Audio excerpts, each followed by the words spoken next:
नमस्कार। आप सभी का स्वागत है आपके अपने चैनल एस्ट्रोलॉजी लर्नर में। आओ ज्योतिष सीखे के अंतर्गत आज हम आपके लिए बेहद महत्वपूर्ण विषय लेकर आए हैं। वर्ग कुंडलियां, डिविजनल चार्ट्स की आज हम बात करेंगे। वर्ग कुंडलियां, और यहाँ पर आज सबसे पहले मैं आपको वर्ग कुंडलियों के लिए जो विश्लेषण करते हैं उसके लिए कुछ महत्वपूर्ण नियम होते हैं, उन नियम को हम जानेंगे। कौन कौन से ऐसे नियम हैं, मूल नियम हैं, ताकि जब मैं वर्ग कुंडलियों के विषय पर चर्चा करूंगा तो प्रत्येक वर्ग कुंडली के जो विशेष नियम हैं वो उसके साथ में बताया जाएगा। लेकिन जो नियम सभी वर्ग कुंडलियों में देखे जाएंगे, ऐसे मूल नियम मैं आज की इस वीडियो में, आज की इस कार्यक्रम के अंतर्गत आपको बताने वाला हूं। तो चलिए शुरू करते हैं आज के इस महत्वपूर्ण ज्ञानवर्धक कार्यक्रम को।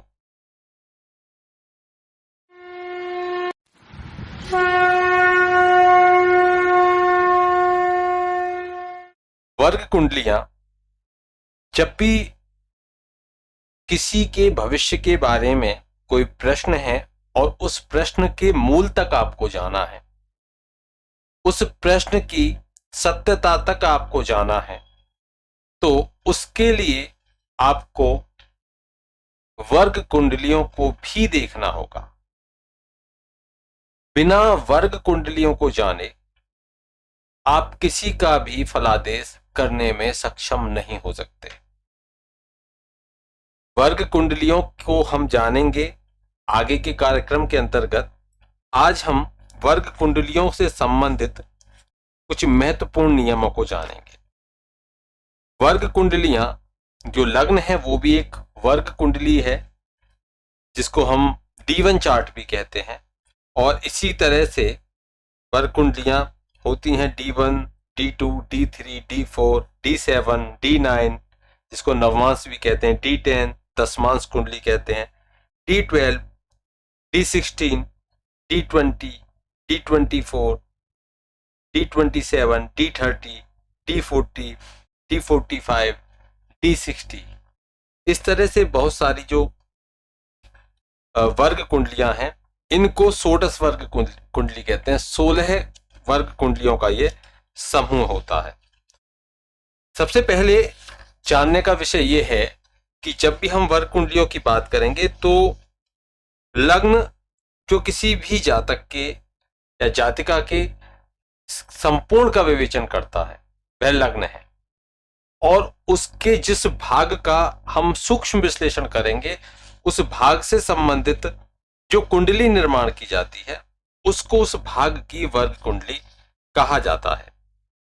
सारावली ग्रंथ में वर्ग कुंडली के प्रभाव को इतना बताया गया है कि वहां पर यह कहा गया है कि कुंडलियों का जो प्रभावी विश्लेषण है उसको करने के लिए प्रत्येक भाव से संबंधित वर्ग कुंडली की सहायता से उसकी क्षमता को परखना चाहिए। ज्योतिष भविष्यवाणी करने के लिए इसके बगैर एक पग भी नहीं ले सकते, एक पग भी नहीं ले सकते। इसका अर्थ यही है कि जब तक आपको डिविजनल चार्ट्स अर्थात वर्ग कुंडलियों की समझ नहीं है, तब तक आप कोई भविष्यवाणी करने में सक्षम नहीं हो सकते।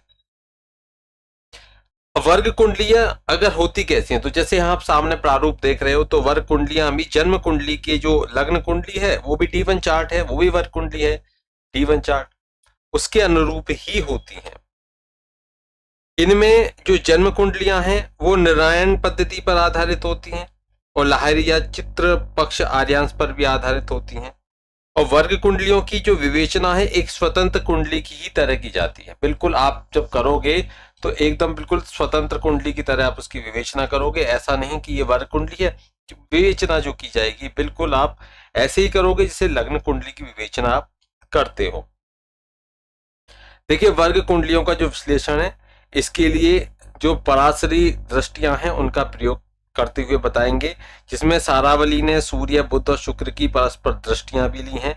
और वर्ग कुंडलियों का इस प्रकार का जो विश्लेषण है ये हमेशा आप देखोगे कि खगोलीय जो गणनाएं हैं उन पर ही ये संभव होता है। जो वर्ग कुंडलियों में योग बनते हैं वह वर्ग कुंडलियों के ही क्षेत्र में प्रभावी होते हैं जहां वह योग बनेंगे। किसके क्षेत्र में? वर्ग कुंडली। अगर वर्ग कुंडली हम बात कर रहे हैं D10 में कोई योग बनना है तो वह आपके कर्म क्षेत्र से ही संबंधित होगा। कोई योग बनेगा, अच्छा योग बनेगा तो कर्म क्षेत्र को ही बढ़ाएगा। आप उसमें ये नहीं कहोगे कि पंचम में योग बना है तो संतान के लिए योग बना है। अगर D10 में वह योग है तो वो निश्चित रूप से किसके लिए है? वो आपके कर्म क्षेत्र के लिए ही शुभ योग है, त्रिकोण का योग माना जाएगा, शुभ योग माना जाएगा। तो उसको ये आप नहीं जोड़ोगे कि ये संतान से संबंधित हो गया, क्योंकि वर्ग कुंडलियां उस विशेष भाव से संबंधित कुंडलियां होती हैं जिसकी सूक्ष्म विश्लेषण हमको करना है। बहुत सारी ऐसी घटनाएं होती हैं जिनको वर्ग कुंडलियों के माध्यम से ही देखा जाता है। वर्ग कुंडली की जब विवेचना की जाएगी तो उसके लिए ग्रहों का गोचर भी जो होगा उसका भी विचार किया जाता है। बृहद पाराशर होरा शास्त्र में 16 प्रकार की वर्ग कुंडलियां बताई गई हैं, जिनके मैंने अभी आपको नाम गिनाए थे।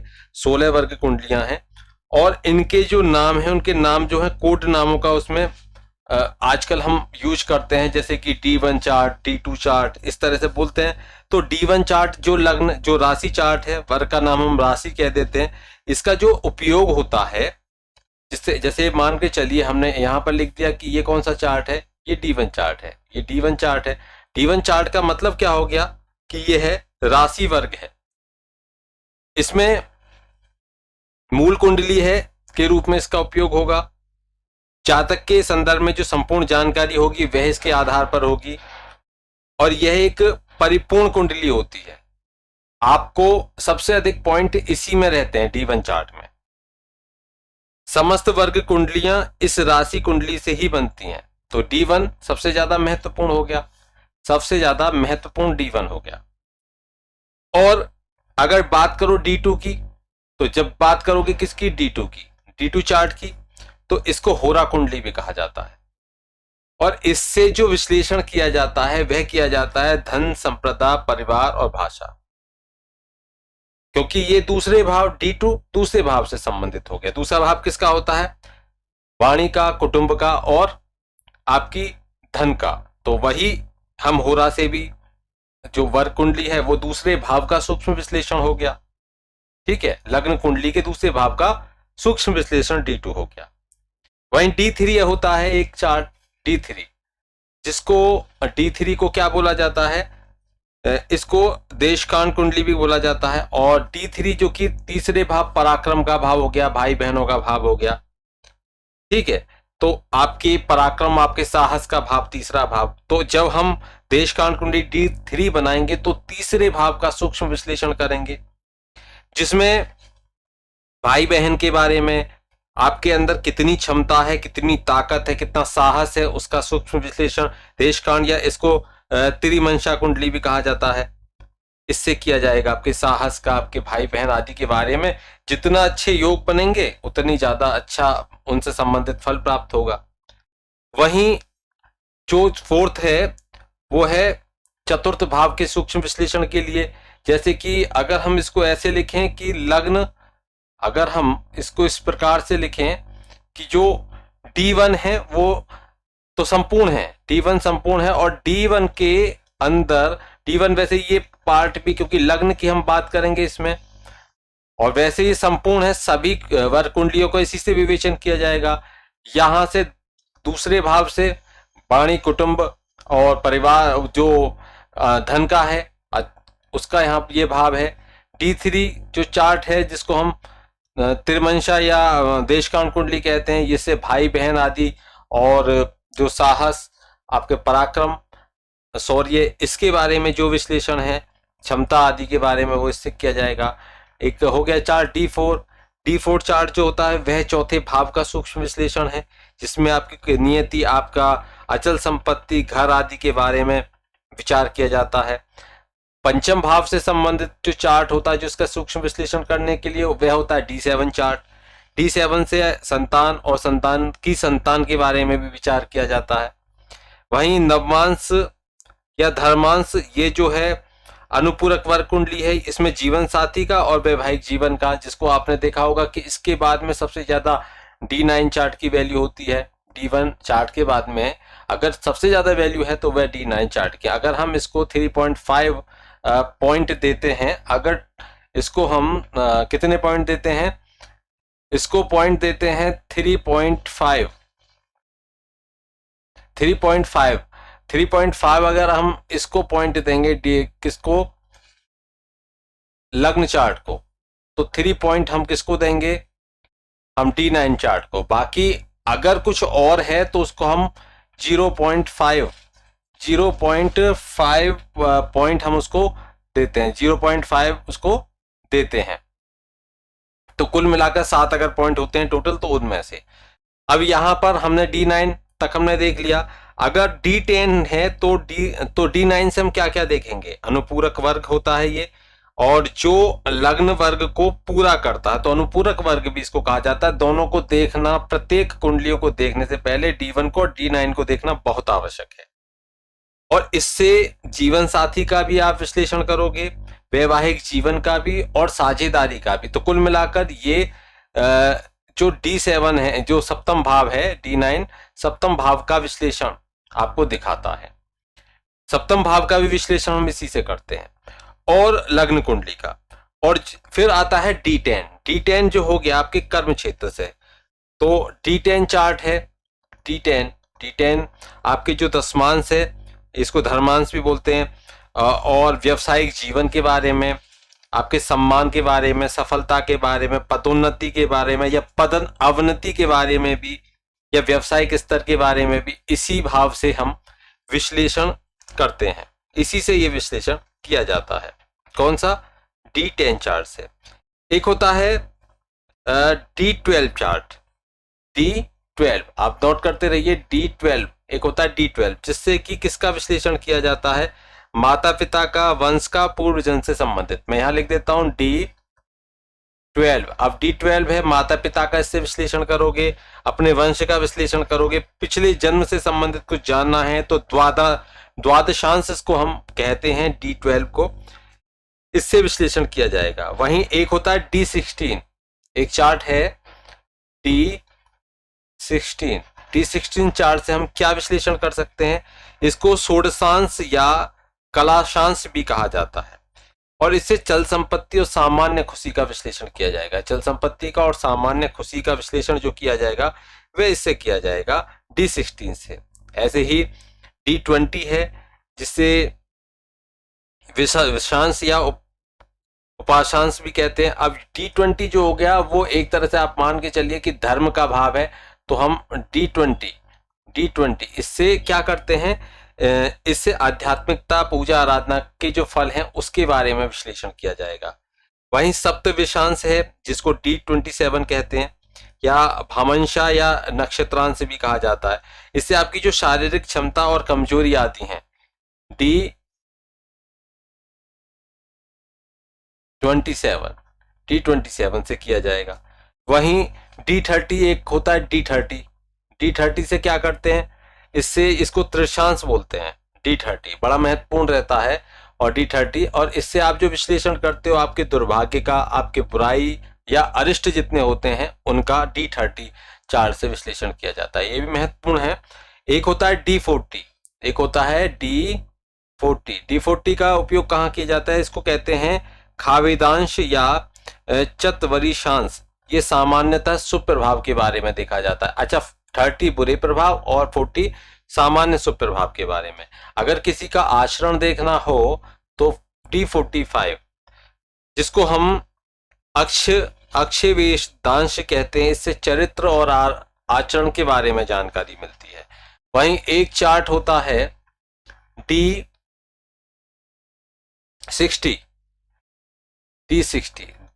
चार्ट है, जिसको षट्यांश कहते हैं। समस्त प्रभाव, शुभ अशुभ प्रभाव सभी इसके अंदर आ जाते हैं। ये D60 जिसको षष्ट्यांश भी कहा जाता है।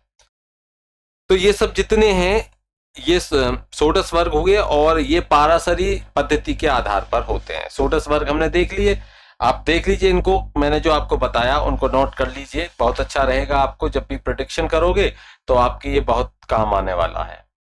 देखिए, इसके अतिरिक्त भी जो पाराशर जी के नहीं है और अपाराशरी वर्ग हैं उनको भी मैं आपको बता देता हूं। एक है D5, ये इसको पंचमांश कहते हैं, पंचमांश कहते हैं, और इससे हम आध्यात्मिक झुकाव या पूर्व के पुण्य आदि के बारे में जान पाते हैं। एक होता है जो अपाराशरीय है, मतलब पाराशर ग्रुप के द्वारा नहीं है, वो है D6, जिसको षष्टांश भी कहते हैं, षष्टांश।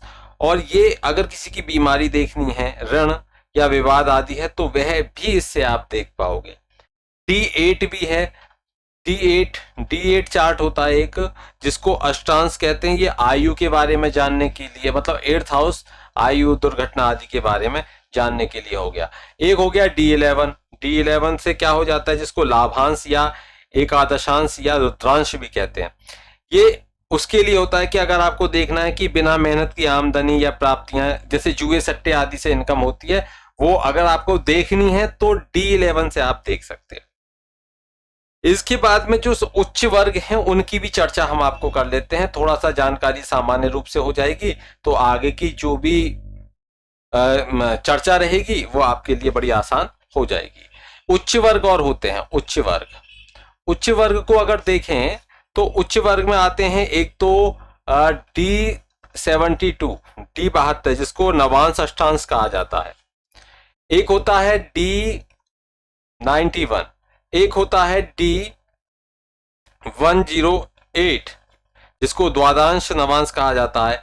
एक होता है D144, जिसको द्वादशांश कहा जाता है। एक होता है D150, जिसको नाड्यांश कहा जाता है, नाड़ी के बारे में। और एक होता है D300, जिसको अर्धनाड्यांश कहा जाता है। तो ये कुछ भाव हैं, लेकिन मुख्य रूप से जो पाराशरीय हैं उनको देखना, उनको समझना आप सभी के लिए आवश्यक है। तो यहाँ पर हमने इनको समझ लिया। विपुंसक बल अगर हम इनका देखेंगे तो सबके अलग अलग सप्तवर्ग कुंडली देख रहे हो। अगर षड वर्ग में देख रहे हो तो षड वर्ग में D1, D2, D3, D9, D12 और D30 चार्ट को ही रखेंगे। तो इसमें सबसे ज्यादा पॉइंट मिलते हैं षड वर्ग में, जो D1 चार्ट को 6 पॉइंट मिलते हैं, D2 चार्ट को 2 पॉइंट मिलते हैं, उसके बाद में द्वेषकांड को 4 पॉइंट मिलते हैं, और जो D9 है नवांश को 5 पॉइंट, और D12 जो द्वादशांश है उसको 2 पॉइंट, और D30 जो त्रिशांश है उसको 1 पॉइंट ही मिलता है।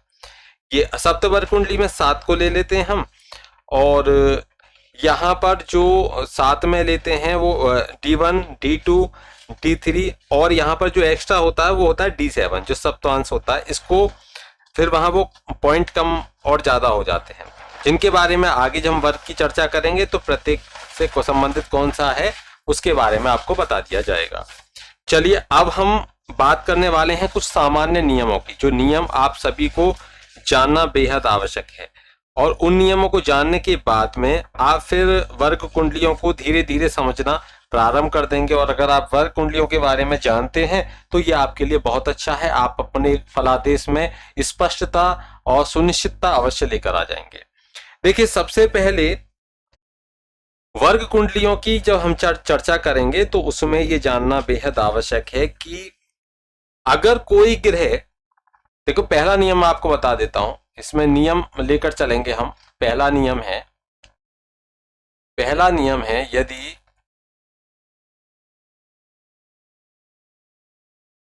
एक ग्रह शुभ फल देने के लिए वर्ग में भी शुभ होना अति आवश्यक है। अगर कोई ग्रह से आप चाहो कि वह शुभ फल दे तो वर्ग में शुभ स्थान पर उसका होना बहुत आवश्यक है। जन्म का लग्नेश, ध्यान दीजिए, जन्म का लग्नेश, वर्ग का लग्नेश और वर्ग का कारक, 3 स्थितियों को देखिए। जन्म का लग्नेश, जन्म का लग्नेश, दूसरा क्या हो गया, एक तो जन्म का लग्नेश, दूसरा हो गया वर्ग का, जिस भी वर्ग को देखोगे उसका जो लग्नेश है, वर्ग का लग्नेश, और तीसरी स्थिति वर्ग का कारक। इन तीनों को आपको ध्यान में रखना है, इन तीनों को ध्यान में रखना है। जन्म का लग्नेश, वर्ग का लग्नेश, वर्ग का कारक, इन तीनों की कुंडली में स्थिति कहां पर? वर्ग कुंडली में शुभ स्थान पर होनी चाहिए। मानकर चलिए जैसे कि आपका जो जन्म लग्न है, हम कहते हैं कि कोई मेष लग्न की कुंडली है, मेष लग्न की कुंडली है, जैसे मेष लग्न की कुंडली का 1 2 3 4 5 6 7 8 9 10 11 12, ये मेष लग्न की कुंडली हो गई। तो यहां लग्नेश हो गए मंगल। तो मंगल अगर यहां पर शुभ स्थिति में, और यहां पर जो हमको देखना है किसी के रोजगार के संबंध में, या ये मानकर चलिए किसी के विवाह के संबंध में देखना है, तो नवांश कुंडली, तो D9, तो D9 चार्ट देखेंगे उसके लिए, ये D1 चार्ट और ये D9 चार्ट। यहां पर जो उदय हुआ लग्न का D9 की, तो वह जो लग्न आती है वहां आती है 3 नंबर आ गई। तो अब आप देखिए कि अगर यहां पर स्वामी हो गए बुध, यहां पर हो गए मंगल, अगर इन दोनों की, जैसे मंगल यहां विराजित है, बुध यहां विराजित है, और कारक ग्रह किसके? विवाह के कारक ग्रह। विवाह के कारक ग्रह अगर स्त्री की कुंडली है तो जो जातिका की कुंडली के लिए गुरु, और पुरुष की कुंडली के लिए जो जातक है उसकी कुंडली के लिए कौन? शुक्र विवाह के कारक हैं। ध्यान रखिए ये यहां बैठे हों, केंद्र में बैठे हों, गुरु बैठे हों, शुक्र बैठे हों, केंद्र में हो, अच्छी स्थिति में हो, किसी पाप ग्रह की दृष्टि ना हो, नीच स्थिति ना हो, ये सब अगर आप देख लीजिए, ये अच्छी स्थिति त्रिकोण में, केंद्र या त्रिकोण में अच्छी स्थिति में है, तो यहां पर ये बहुत अच्छा फल देने वाले होते हैं। ये पहले नंबर पे आता है, ये इस प्रकार का फल जो होगा पहले नंबर पे आएगा। और वहीं अगर जो लग्न का कारक, वर्ग का कारक, और साथ ही साथ वर्ग का, लग्न का लग्नेश, वर्ग का जो है वो वर्ग का भी कारक और वर्ग का कारक, ध्यान रखिए तीनों, लग्न का लग्नेश, वर्ग का लग्नेश, वर्ग का कारक, ये तीनों यदि कहां आ जाते हैं? ये केंद्र में है, त्रिकोण में है, तो अच्छी स्थिति। उसके बाद में अगर ये कहां पर आ जाते हैं? ये दूसरे भाव या 11वें भाव, या तो इस भाव में वर्ग कुंडली में, या तो ये दूसरे भाव इस भाव में आ जाएं, इन तीनों में से, या इस भाव में आ जाएं, तो भी ये अच्छी स्थिति मानी जाएगी। लेकिन दूसरे नंबर पर हम इसको लेकर चलेंगे, और सबसे जो निकृष्ट है वो तीसरे, छठे, 8वें और 12वें। ये अगर मैं यहां क्रॉस करूंगा, इनमें ये तीनों, इन चारों में ये नहीं आने चाहिए। अगर ऐसी स्थिति बनेगी तो वहां उससे संबंधित परेशानियां आपको देखने को मिलेंगी। अब ये चाहे ऐसी यहां पर बैठे हैं, वो बेशक उच्च के ही क्यों ना हो, वर्ग कुंडली में ये अच्छा नहीं माना जाएगा। और एक विशेष नियम कि जो वर्ग कुंडली का कारक है, यदि आप विवाह देख रहे हो, स्त्री की कुंडली है, जातका की कुंडली है, विवाह देख रहे हो, और उसका जो कारक है वर्ग कुंडली में, तो D9 ही देखेंगे विवाह के लिए। और उसका कारक कौन हो गया? अगर जातिका की कुंडली है तो कारक हो गया गुरु। अगर गुरु कहां बैठ जाए? D9 के लग्न में ही बैठ जाए, तो आप ये मानकर चलिए कि ये है अच्छी स्थिति नहीं है।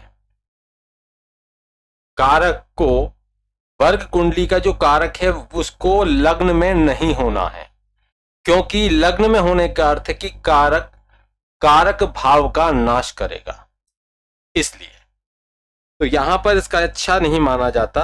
अन्य ग्रहों की अगर स्थिति लग्न में बनती है तो शुभ है, बस कारक को ध्यान रखिए। कारक जो डी चार्ट हैं, डिविजनल चार्ट्स हैं, उनमें लग्न में बैठना शुभ नहीं माना जाता, पहले भाव में बैठना उसका अच्छा नहीं माना जाता।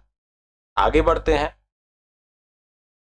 देखिए कुछ अपवाद भी हैं इस नियम के, उन अपवादों को भी समझ लेते हैं। कि जैसे कि नवांश कुंडली हम देखते हैं, जो D9 चार्ट है, नवांश कुंडली D9 चार्ट, जैसे ये नवांश कुंडली है, नवांश, इसमें शुक्र अगर 12वें भाव में हो, शुक्र 12वें भाव में हो, यहां पर शुक्र,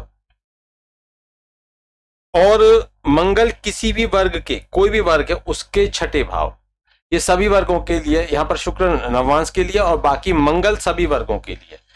मंगल सभी वर्गों में अगर यहाँ छठे भाव में बैठे हो, और बुध चतुर्थांश के लिए है कि चतुर्थांश में कहाँ हो। अगर चतुर्थांश कुंडली है D4 में बुध यहां हो,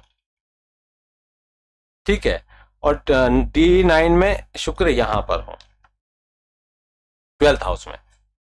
और शनि जो अष्टांश कुंडली है उसके 8वें भाव में शुभ माने जाते हैं। अष्टांश कुंडली हो तो उसके 8वें भाव में, तो जो शनि है वो शनि D8 में क्या माने जाते हैं, शुभ माने जाते हैं। ये ध्यान रखिए, ये कारक हैं उस भाव के और उस भाव में ये अच्छे माने जाते हैं। अब हम बात करेंगे कि वर्ग कुंडली के प्रभाव के लिए लग्न को क्या होना चाहिए, बलवान होना चाहिए। जैसे कि यदि आप सप्तमांश को देखोगे तो सप्तमांश में बली लग्न अगर होगा तो संतान के बारे में बताएगा कि संतान होगी। लग्न पर ग्रहों की दृष्टि जो होगी वह भी लग्न को बली करती है। लग्न पर शुभ कर्तरी भी शुभ है, अगर शुभ कर्तरी है तो वह भी लग्न को बलवान करेगा। वर्ग कुंडली की में बात करें तो वर्ग कुंडली में जो राजयोग वर्ग बनेंगे वो वर्ग को सार्थकता प्रदान करते हैं। तो जिस वर्ग कुंडली में जिस प्रकार के जितने ज्यादा राजयोग बनेंगे वह राजयोग उस वर्ग कुंडली को और ज्यादा मजबूत करेंगे, बलवान करेंगे, जिससे कि उसका जो फलादेश है उस वर्ग का वह सटीक होगा, अच्छा होगा। D12 की अगर हम बात करें तो उसमें अगर राजयोग बनेगा, जैसे कि D12 है 1-4, D12 से हम क्या देखते हैं, माता पिता को देखेंगे। अगर वहां राजयोग ज्यादा बनेंगे तो आप ये ना सोचें कि D12 के अगर इस भाव में यहाँ कोई राजयोग बनना है केंद्र त्रिकोण, जैसे कि यहाँ 3, 4, 5, 6, 7, 8, 9, 10, 11, 12, 1, 2। अब यहाँ पर अगर हम देखें तो यहाँ पर जो त्रिकोण भाव के स्वामी हैं जैसे शनि है और यहाँ पर ये कौन हो गए, गुरु हो गए। तो ये दोनों यदि एक साथ मिल जाते हैं और ये किसी भी भाव में आकर, जैसे शनि और गुरु ऐसे भी स्थान पर बैठ जाएं, तो आप इसको क्या कहोगे, आप ये एक राजयोग है, केंद्र और त्रिकोण का संबंध राजयोग है। तो इस स्थिति में ये दर्शाएगा कि ऐसे राजयोग क्या दर्शाएंगे। अब ये चतुर्थ में है तो आप इससे भूमि भवन वाहन की बात किसकी करेंगे, माता पिता के बारे में, कि वो बहुत ही उच्च स्तर के होंगे, उच्च स्तर को दर्शाएंगे उनके। अगर धन योग वर्ग के कारक तत्व को में होगा, धन योग है किसी भी वर्ग के कारक में, तो उसके तत्व को कई गुना बढ़ा देता है। नवमांश में अगर धन योग है तो या तो धनी पति अथवा धनी परिवार से पत्नी प्राप्त होगी, या ये बहुत सारे पति पत्नियों के योग भी बना देता है। अगर वर्ग के राजयोग का प्रभाव देखें तो हमेशा रहता है। जो वर्ग में अगर कोई राजयोग बनेगा तो उसका प्रभाव हमेशा रहेगा, ऐसा नहीं कि कुछ वर्ष तक रहे, लेकिन उसका जो सबसे ज्यादा परिणाम आपको प्राप्त होता है उसकी जिस ग्रह से वह राजयोग बन रहा है उसकी दशा, अंतरदशा, महादशा, प्रत्यंतर दशा इन आदि में वह प्राप्त होता है।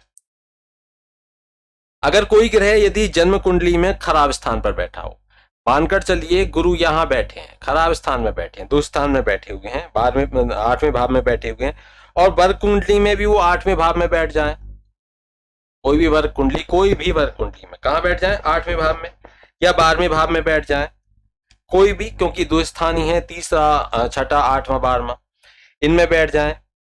तो अपना जब भी गुरु की आप चर्चा करोगे तो ये अपना शुभ फल नहीं दे पाएंगे, अपना शुभ फल, उस वर्ग को शुभ फल नहीं दिया जाएगा। अगर कोई ग्रह जन्म या नवांश कुंडली के 8वें भाव में है और किसी वर्ग का अगर वो लग्नेश है तो उस वर्ग कुंडली के शुभ फल भी प्राप्त नहीं होंगे। फिर से सुनिए, जन्म या नवांश कुंडली के 8वें भाव में और किसी वर्ग का वह लग्नेश हो जाता है। मानकर चलिए हम लेते हैं D10 चार्ट। D10 चार्ट में यहाँ पर हम को नंबर निकल के आया 9। 9 का मतलब धनु राशि।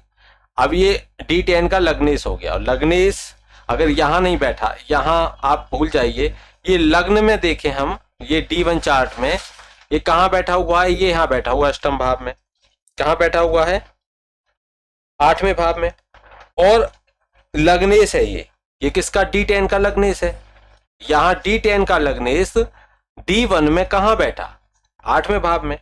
तो यहां पर ये जो लग्नेश है, ये D10 का जो फल मिलना चाहिए उस फल को नहीं देगा। अब यहां नहीं बैठा, कहां बैठा है? D1 में बैठा है, लेकिन ये किसका है? D10 का लग्नेश बन चुका है।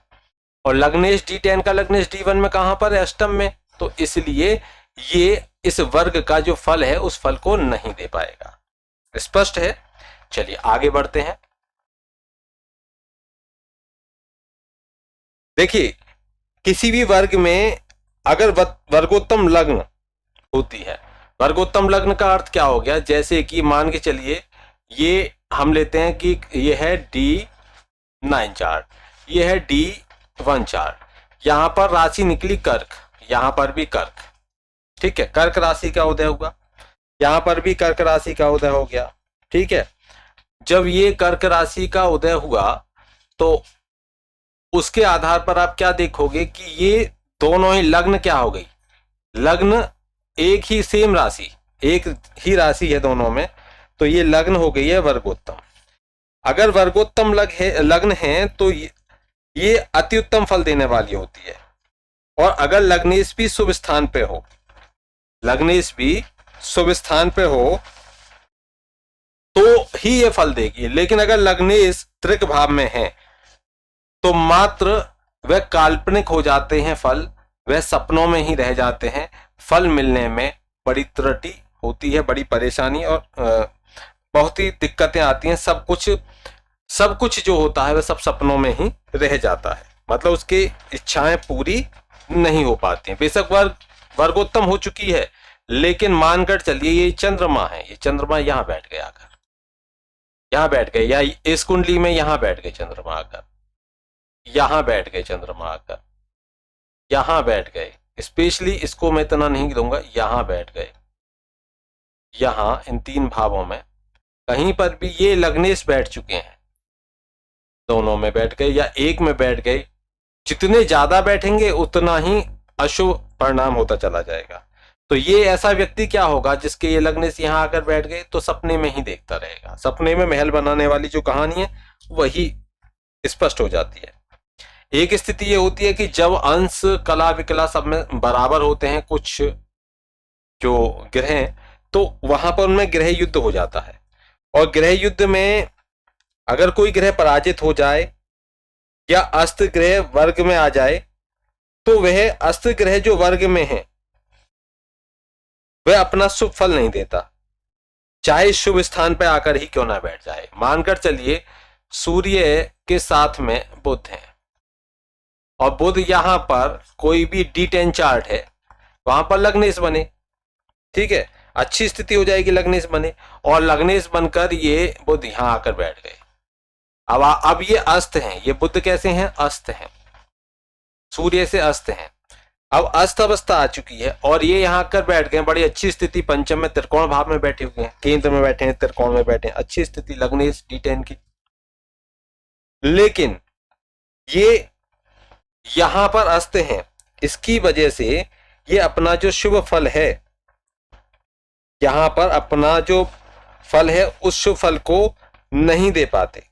ये अपना शुभ फल नहीं दे पाएंगे कि ये त्रिकोण के हैं तो ये अपना शुभ फल देंगे, तो ये नहीं दे पाते। और अगर ये त्रिक भाव में और बैठ जाए, अस्त अवस्था, और अगर यहां पर ये आकर कहां बैठ जाए, यहां पर बैठ जाए, यहां बैठ जाए, यहां बैठ जाए, तो स्थिति बेहद खराब हो जाती है, उस भाव की स्थिति बेहद खराब हो जाती है, ठीक है। यहां आपको समझना होगा, स्पष्ट रूप से इन नियमों को जानना बेहद आवश्यक है। आगे बात करेंगे। देखिए, नीच ग्रह हो अगर वह शुभ स्थान में भी बैठे, नीच ग्रह कहां बैठे? शुभ स्थान में, और नीच भंग है तब शुभ फल देगा। कोई नीच ग्रह है और वह कहां पर आकर बैठ जाए, शुभ स्थान में आ जाए और नीच भंग हो जाए तो कैसा फल देता है, शुभ फल देता है। जैसे कि हम एक उदाहरण लेते हैं किसका, मंगल का। 4 नंबर है यहां लिखा हुआ, अब मंगल यहां पर बैठेंगे तो क्या हो जाएंगे, नीच हो जाएंगे। और नीच भंग इनका हो जाए, नीच नात उच्च नात आमने सामने हो तब भी नीच भंग हो जाता है। तो अगर ऐसी कोई स्थिति बनती है नीच भंग की, तो वहां पर यह है अपना जो वर्ग है, यहां पर नीच तो हो गए, यहां नीच हो गए, लेकिन जब भी इनका नीच भंग हो गया और ये जो वर्ग है वर्ग में शुभ स्थिति में आ जाए, वर्ग में शुभ स्थिति में आ जाए, वर्ग में शुभ स्थिति में आ जाए, तो ऐसी स्थिति में एक तो शुभ स्थिति ऊपर से इनका नीच भंग हो जाए, तो ऐसी स्थिति जब होगी तो ये अपना फल जो देंगे वह शुभ फल देंगे। ग्रहों की जो बली स्थिति होती है वो उच्च अपने भाव में होंगे तो भी अच्छी स्थिति में माने जाएंगे, बलवान माने जाएंगे। उच्च के होंगे तो भी उनको आप बलवान कहोगे। वर्गोत्तम में आ गए, जितने भी वर्ग हैं उनमें एक ही राशि में बैठे हों या एक ही भाव में बैठे हों तो ये वर्गोत्तम ही हो जाते हैं। जो उनकी दिशा है उस दिशा में है तो दिग्बल उनको मिल जाता है। तो ये सभी जो स्थितियां होती हैं ये उसको जो फल है शुभ फल देने में अच्छी मानी जाती है। तो आगे हम बात करेंगे, यहां तक आप समझ गए होंगे कि कैसे अगर ऐसी स्थितियां उच्च के हों, अपने खुद के घर में हों, अपने मित्र के घर में हैं, अपने घर में हैं और शुभ स्थिति में हैं, ठीक है, वर्गोत्तमी हो रहे हैं, दिग्बल प्राप्त हो रहा है इनको, तो ये सब स्थितियां इनकी अच्छी मानी जाती हैं। मित्र को भी नहीं लिया गया है यहाँ पर, उच्च को, अपने घर को, वर्गोत्तम को, दिग्बल को, इनको लिया गया है।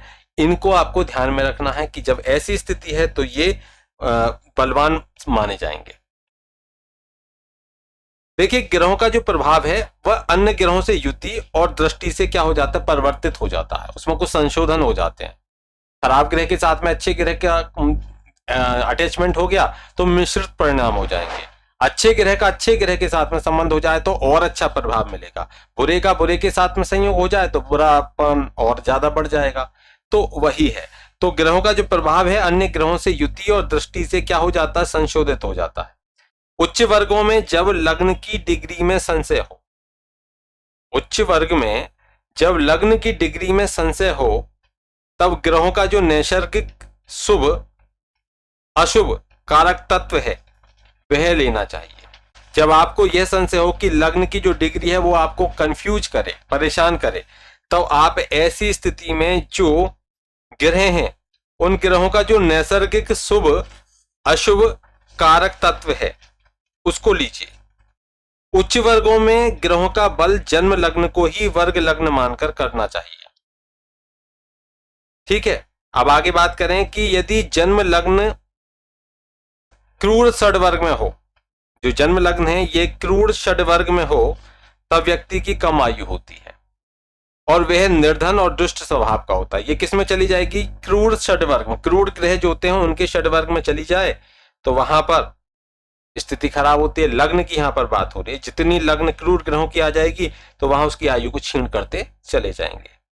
यदि राशि द्वेषकान, नवांश और द्वादशान के जो लग्नेश हैं ये उच्च के हों, स्वराशि के हों, मित्र राशि के हों और शुभ ग्रहों से संबंधित हों तो व्यक्ति को ये गुणवान बनाते हैं, बुद्धिमान बनाते हैं, निर्मल मन का बनाते हैं, धनवान बनाते हैं और संपन्नता उसके पास में हमेशा रहती है। आगे देखिए वर्ग का जो कारक है अगर वो बुरे स्थान में हो, ध्यान दीजिए वर्ग का कारक, जैसे एक हम उदाहरण लेते हैं कि यदि D7 चार्ट को हम ले रहे हैं तो इसके जो कारक कौन है, बृहस्पति हैं, गुरु हैं।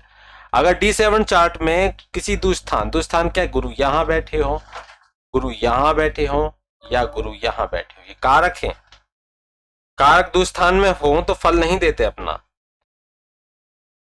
अब जैसे कि एक D8 चार्ट को ले लेते हैं, D8 चार्ट है, D8 चार्ट में अगर सूर्य कहां हो, D8 चार्ट में सूर्य कहां हो, अष्टम में हो, ठीक है, तो ये क्या करता है, क्या करता है ये, तो ये पिता को मृत्यु दे सकता है। देखिए वर्गों में तीसरे और आठवें भाव में स्थित ग्रह उस वर्ग के लिए मृत्यु समान होते हैं। ध्यान रखिए, वर्गों में जो तीसरे आठवें भाव में ग्रह स्थित हैं उस वर्ग के लिए मृत्यु समान होते हैं, उस वर्ग के लिए।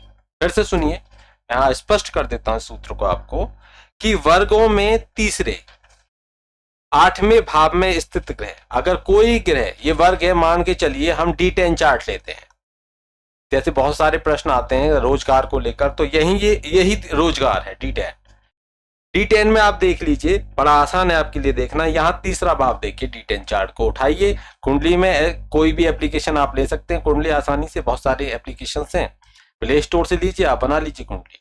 और वहां पर यहां देखिए, मानकर चलिए कि यहां सूर्य बैठे हुए हैं, ठीक है, कौन से स्थान में, तीसरे में सूर्य बैठे हुए हैं, या यहां पर मंगल बैठे हुए हैं। तो जब भी ऐसी स्थिति होगी, जब भी ऐसी स्थिति होगी कि जो कोई भी ग्रह जो वर्ग है, वर्ग के तीसरे आठवें भाव में स्थित होगा, तो जब भी इसकी राशि मतलब जो दशा महादशा आदि कुछ भी आएगा, तो उस यहां पर ये उस व्यक्ति के रोजगार को ठप कराने की स्थिति उत्पन्न कर देंगे, मतलब उसके काम धंधे को चौपट करा देंगे, उसके सम्मान में कमी ला देंगे। तो जो भी 10th हाउस से रिलेटेड वर्क है, जो भी जिससे भी हम 10th हाउस को देखते हैं, जब भी सूर्य अगर आए तो कहीं ना कहीं राज्य से परेशानी, नौकरी छूटने का डर, अगर गवर्नमेंट जॉब है या गवर्नमेंट कॉन्ट्रैक्ट ले रखे हैं तो उनके जाने का भय हो जाएगा। यदि मंगल अष्टम में बैठे हैं, मतलब सूर्य हो मंगल हो, तो हम देखेंगे कि सेना में हैं तो वहां कुछ समस्याएं आ जाएंगी, इनकी दशा अंतरदशा आदि में। इस तरीके से आप इसका फलादेश कर सकते हैं। देखिए, अगर हम एक एग्जांपल और ले लेते हैं कि जैसे नवमांश कुंडली D9 चार्ट, सभी के साथ में D9 चार्ट, नवांश में पति या पत्नी के लिए आप देखोगे, नवांश में पति या पत्नी के लिए देखोगे, मानकर चलिए तीसरे भाव को देख लीजिए, यहां पर किसी के शनि बैठे हुए हैं, यहां पर शुक्र बैठे हुए हैं, मान लीजिए कोई भी एक, कहीं भी शनि बैठा दो, शुक्र बैठा दो, कहीं भी कोई भी ग्रह, एक उदाहरण के लिए लिया है। अब जब भी शनि की महादशा, अंतरदशा, प्रत्यंतर दशा चलेगी, तो वहां पर अगर वैवाहिक जीवन में परेशानी आएगी, शुक्र की महादशा, अंतरदशा, प्रत्यंतर दशा आदि चलेंगी, तो वहां पर, या गोचर की स्थिति भी बनेगी, तो वहां पर जो वैवाहिक संबंध हैं उनमें परेशानी देखने को मिलेगी। चलिए, यहां आपको ये स्पष्ट हो गया होगा कैसे कैसे। तो तीसरा भाव और अष्टम भाव मृत्यु का अर्थ है कि वो जिस भाव की मृत्यु, मानकर चलिए कोई एक शिक्षक है और अगर उसके कोई ग्रह अष्टम में बैठा हुआ है, जो उसके D10 चार्ट में, क्या होगा, जब भी उस ग्रह की दशा आदि चलेगी तो उसकी जो पढ़ाने का काम है उसको छोड़ देगा, मृत्यु हो गई उस कार्य की, उस व्यक्ति की मृत्यु नहीं कहोगे आप, उस कार्य, उससे संबंधित उस कार्य की, उसका रोजगार ठप हो जाएगा, बंद हो जाएगा, काम को बंद करना पड़ेगा। तीसरे भाव के ग्रह की दशा, महादशा, अंतरदशा, और अष्टम भाव के वर्ग में जो अष्टम भाव है, अष्टम भाव में जो बैठा हुआ है, उसकी महादशा, अंतरदशा आदि में यह स्थिति बनेगी। जिसका वर्ग है उसी से संबंधित हानि, आप उसी से संबंधित आप के कार्य के खत्म होने का यहां पर विश्लेषण कर सकते हो। आगे देखिए, जैसे दसवां से हमने व्यवसाय देख लिया, नववां से पति पत्नी आदि के बारे में देख लिया। देखिए, वर्ग कारक की, वर्ग कुंडली में वर्ग का जो कारक होगा, वर्ग का कारक D9 के लिए गुरु को देखें, शुक्र को देखें, D10 के लिए सूर्य को देख सकते हैं, मंगल को, गुरु को, बुध को, ये कारक हैं, इनको देख सकते हैं। और D3 के लिए अगर आप देखोगे तो मंगल को देख सकते हो, ये कारक हैं। तीसरे भाव का विश्लेषण होता है, तीसरा भाव मंगल, तो ये कारक हैं। तो यहां पर हम बात करें कि वर्ग का जो कारक है, कारक की वर्ग कुंडली में लग्न, जो वर्ग के कारक की वर्ग कुंडली में लग्न में स्थिति भाव में कारक जैसी है। मैंने आपको बता दिया कि लग्न में अगर बैठेगा उस वर्ग के में जिसका वो कारक है, तो आप ये मान के चलिए कि कारक कारक भाव में बैठ गया, तो उस भाव का जो कारक है कारक तत्व की हानि कर देगा। जैसे हम D24 चार्ट को देखते हैं, उसमें बुध क्या है, शिक्षा का कारक है। तो अगर बुध लग्न में बैठ गया D24 के में, जैसे हम D24 है जो कि विद्या आदि से संबंधित है, D24 यहां पर जो बुध है वो कारक है। अगर बुध D24 में कहां बैठ जाए, लग्न में बैठ जाए, तो क्या होगा, शिक्षा खराब कर देगा, बुद्धि खराब कर देगा, अच्छी नहीं करेगा। आप कहो कि कारक है और लग्न में बैठ गया तो अच्छा करेगा, अच्छा नहीं करेगा। तो यहां पर कारक को लग्न में नहीं बैठना है। अगर लग्न में बैठेगा तो लग्न की हानि करेगा, तो शिक्षा की हानि करेगा D24 में। और मंगल या बृहस्पति अगर D3 में, क्योंकि बृहस्पति भी D3 के कारक हैं, अगर ये D3 चार्ट ले लें, D3 में कौन बैठ जाए, मंगल बैठ जाए लग्न में या गुरु बैठ जाए लग्न में, तो क्या हो जाएगा, जो कारक हैं तो वहां पर जो सहोदर भाई आदि हैं, भाई बहन हैं, उनसे संबंधित परेशानियां समस्या उत्पन्न कर देगा। अगर शुक्र नवमास में बैठ जाए लग्न में, तो वहां पर वे उससे संबंधित समस्याएं, विवाह से संबंधित समस्या उत्पन्न कर देंगे।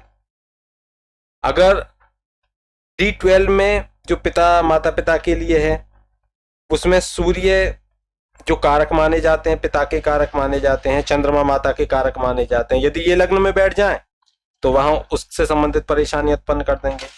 बृहस्पति हैं, अगर वो संतान के लिए D7 है, अगर वहां बैठ जाए तो उसको परेशानी दे देंगे। और इनका जो अशुभ प्रभाव है ये थोड़ा बहुत नहीं, कई गुना अधिक हो जाता है। और यदि ये पाप ग्रह हैं तो तृतीयांश या अष्टमी से संबंध अगर ये करें तो शुभ संबंध अशुभता में कमी कर देते हैं, तो ये शुभ संबंध हो जाएगा। क्योंकि वहां अगर अशुभ देख रहे हैं, अशुभ में लग्न में बैठ गया अशुभ भाव का कारक, तो उसको क्या करेगा, क्षय कर देगा अशुभता का, तो वहां अच्छा है। अगर पाप कर्तरी और शुभ कर्तरी, आगे देखिए, अगर पाप कर्तरी और शुभ कर्तरी, पाप कर्तरी और शुभ कर्तरी क्या है, जैसे कि मानकर चलिए गुरु यहां बैठे हुए हैं, यहां पर शनि बैठे हुए हैं, यहां पर मंगल बैठे हुए हैं, दोनों पापी ग्रह हैं ये, शनि मंगल, और शुभ ग्रह हैं बृहस्पति। अब ये बृहस्पति जो है क्या है, इन दोनों कारक जो पाप ग्रह इन्होंने घेर लिए, आगे भी और पीछे भी, 12वें भाव में और दूसरे भाव में। अगर किसी भी ग्रह की हम चर्चा कर रहे हैं, किसी भी ग्रह, मंगल ही ले लीजिए, मंगल शनि, और यहां पर हम ले लेते हैं राहु, इस तरीके से। अब मंगल के 12वें भाव में भी पाप ग्रह और दूसरे भाव में भी पाप ग्रह, तो ये मंगल पाप कर्तरी में फंस चुके हैं। अगर मानकर चलिए कोई ग्रह नहीं बैठा हुआ, यहां लिखा हुआ 3, और यहां पर राहु, यहां पर शनि, ऐसे बैठे हुए हैं, तो ये सप्तम भाव अब भाव पाप कर्तरी में आ चुका है, ये ग्रह भी पाप कर्तरी में आ चुका, भाव भी आया है, ग्रह भी आ गया, और यहां पर ये भाव का पाप कर्तरी में आ चुका है। तो इस तरीके से हम पाप कर्तरी देखते हैं। अगर हमें देखना हो शुभ कर्तरी, तो शुभ कर्तरी कैसे देखेंगे कि जैसे कोई भी ग्रह, शनि है, मान के चलिए शनि है, यहाँ चंद्रमा बैठे हों, यहाँ गुरु बैठे हों, तो ये शनि किस में आ गया, इनके 12वें गुरु और दूसरे चंद्रमा, तो ये शुभ कर्तरी में है। तो जब भी कोई ग्रह पाप कर्तरी और शुभ कर्तरी, वर्ग लग्न और वर्ग कारक, ये भाव को प्रभावित करेंगे। कौन से, पाप कर्तरी भी करेगा, शुभ कर्तरी भी करेगा, और वर्ग का लग्न और वर्ग का जो कारक है उस भाव को प्रभावित करते हैं जिस भाव में वो बैठे हुए होते हैं। ठीक है। वर्ग लग्न किसी भी ग्रह की, अगर कोई वर्ग लग्न है वो किसी भी ग्रह की मूल त्रिकोण राशि में हो, जैसे हम D9 चार्ट में ले लेते हैं कि कोई यहां पर उदय हुआ कर्क का, D9 चार्ट में कर्क राशि का उदय हुआ।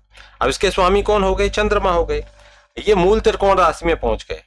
या त्रिकोण, यहाँ माफ कीजिए, यहाँ पर मूल त्रिकोण को देख लेते हैं एक बार, त्रिकोण राशि नहीं, मूल त्रिकोण राशि में पहुंच गए। तो यहाँ पर चंद्रमा की मूल त्रिकोण राशि कौन सी हो गई, यहाँ पर चंद्रमा की मूल त्रिकोण राशि कौन सी हो गई, यहाँ पर 3, यहाँ पर 2, यहां पर 3 डिग्री तक परमोच्च, उसके बाद में मूल त्रिकोण, तो चंद्रमा की यहां पर मूल त्रिकोण राशि होगी। ठीक है, तो मूल त्रिकोण राशि में हो और लग्न में राहु या केतु, ध्यान दीजिए, मूल त्रिकोण राशि में हो और लग्न में क्या हो, राहु या केतु हो, राहु केतु, राहु या केतु, या वर्ग का अष्टमेश, जो वर्ग का अष्टमेश अब यहां 4 नंबर से है तो यहां पर 11 मतलब शनि, इनमें से कोई भी राहु केतु शनि, इस कुंडली के लिए हम सिर्फ इसको देख रहे हैं। जो D9 में यदि कर्क लग्न का उदय होता है तो उसके लिए, कर्क का नवमांश जो है उसके लिए, तो यह वर्ग जब भी वर्ग फल में होगा तो यह हमेशा क्या देगा, स्ट्रेस देगा। क्या देगा, स्ट्रेस देगा। ये इनमें से कोई भी कंडीशन बनेगी तो उस व्यक्ति को मानसिक तनाव होगा, उस व्यक्ति को मानसिक तनाव होगा। देखिए, वर्ष वर्ग में है वो दशा लागू होती है, जैसे अभी मैंने बताया कि अपनी दशा आएगी तब वो ऐसा स्थिति बनेगी। और शुभ समय के लिए अंतरदशा वर्ग में शुभ स्थित और बली ग्रह की होगी तो क्या होगा, शुभ फल होगा। और ये कहां से, वर्ग लग्न से ही उसको आप सेलेक्ट करोगे, चुनोगे उसको। बृहस्पति और होरा शास्त्र में आरुद्ध लग्न, जो आरुद्ध है उससे त्रिकोण राशि, वर्ग लग्न जो हो वह आरुद्ध से त्रिकोण राशि में होनी चाहिए। जो वर्ग का लग्न है वो किससे, जो आरुद्ध है उससे त्रिकोण राशि में होना चाहिए। अस्त, गृह युद्ध में पराजित या नीच निर्बल या किसी खराब स्थान पर बैठे हुए हैं, ऐसे ग्रहों से जो वर्ग है उसकी शुभता जो है वो समाप्त हो जाती है। और देखिए, यदि वर्ग लग्न, जो वर्ग लग्न की राशि है वो एक अस्त ग्रह की है, जो लग्न में अस्त है वही कौन बन गया, जैसे एक हम यहां पर देख लेते हैं और स्पष्ट हो जाएगा आपको। यदि वर्ग लग्न है, यहां पर पहले हम लेते हैं D1 चार्ट जो आपकी लग्न राशि होती है, और यहां ले लेते हैं हम D7 चार्ट ले लेते हैं। ठीक है, यदि वर्ग का लग्न है और यहां पर हम लेते हैं, यहां ले लेते हैं हम 7 नंबर, 7 नंबर कुंडली हमने यहां पर ले ली। यहां उदय हुआ, मानकर चलिए कि 4 नंबर। वर्ग का जो लग्न है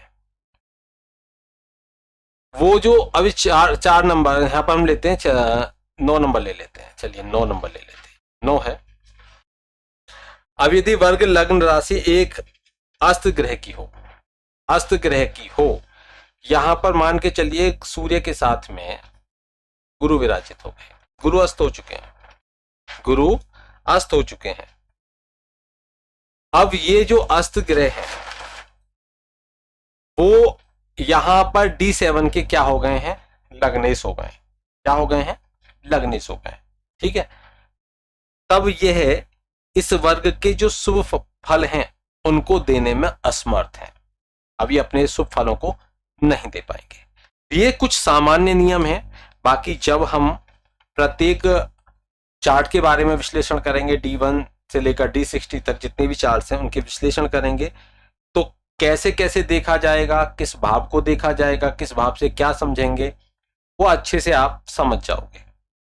D1 से ही हम प्रारंभ करेंगे, जल्दी ही इस पूरे प्रकरण को शुरू किया जाएगा। आप इस आज की जो चर्चा है इसको बार बार सुनिए, देखिए, इसका विश्लेषण कीजिए, और जहां से भी आपको लगे कि ये समझ में नहीं आया आप हमें कमेंट बॉक्स में कमेंट करके पूछ सकते हो। आगे के कार्यक्रम में हो सकता है कि अगर हम उत्तर ना दे सकें तो आगे के कार्यक्रम में उसको शामिल कर लिया जाएगा। चलिए, आज के लिए इतना ही। आशा करता हूं आपको ये जो प्रकरण है पूरी तरह से समझ में आ गया होगा। फिर मिलेंगे एक नए कार्यक्रम के साथ में, तब तक के लिए जय श्री कृष्ण।